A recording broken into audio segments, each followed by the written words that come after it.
Hello everybody and welcome back to the channel. As I mentioned a video or two ago, the RCX micro camera arrived and we have it here. This is the RCX camera and you can see right there at the top it says CM275T. And if we look at the Banggood camera, they've blacked that out, but if you get the light just right, you can see that there's some letters under there, and through a magnifying glass you can see that it says the same thing, CM275T.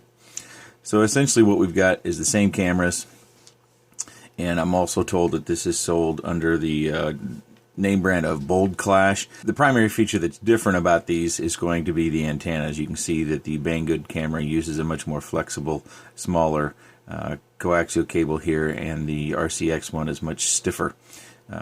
So there really isn't a whole lot to compare. We'll go ahead and do it. If you wanted to see the Banggood CM275T review, I'll put a card for that right up here. I think the most pertinent thing is to check the weight. So let's do that.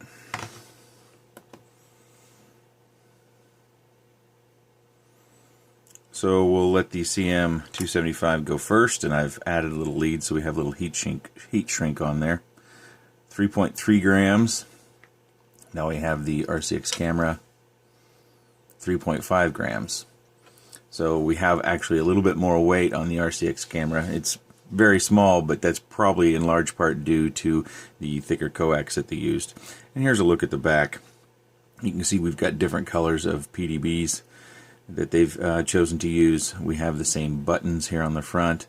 We even have very similar adhesive that they've used. If you look at the shimmer or the shiny parts of the cameras, they look very, very similar. And we have all the different small micro bits. They're all laid out about the same, and are also, if we look at them side by side, we have the supports.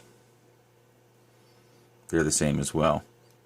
And what you can do with these cameras, if you're wanting to mount them differently to where the VTX isn't right next to the camera, is you can cut these pieces between here and here, and then just solder some wires on straight through from the connectors. You can get a meter out and figure out which one's video, which one's ground, and which one's voltage. But if you just go straight through, just like they are here, you'll be fine. A little bit anticlimactic, but let's go ahead and mount them up just to make sure there isn't some sort of sensor difference. I've got everything set up on a board. The cameras are about 2 inches apart, and I'm just going to walk them around the house a little bit. We'll get some low light imagery here. And long story short is, to me, they look like identical cameras, and to me, they perform like identical cameras.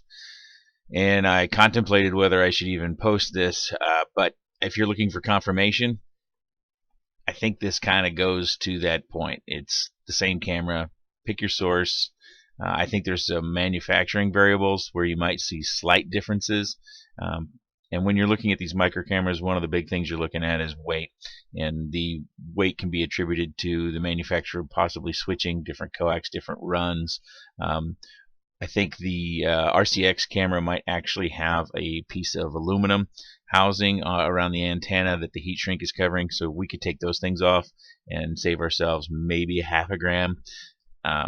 So if you're looking for a really small camera and the performance that you see in front of you looks good to you, and I think it looks pretty good for a camera this size, this small, then either one of these will work just fine. The difference that you might experience would have to be, again, to that manufacturing variable. Did they cut the antenna to precisely the right length? We always hope so, but there might be little differences. So your range might be, if you really did some extreme testing with a spectrum analyzer or something, you might find there are slight differences, but it probably isn't due to the actual components used, just the length of the antenna. I think both of these cameras are good candidates, especially for indoor microflyers, things like your E101 and your Tiny Hoop. If you have any questions or comments, leave those in the section down below. Thanks for watching.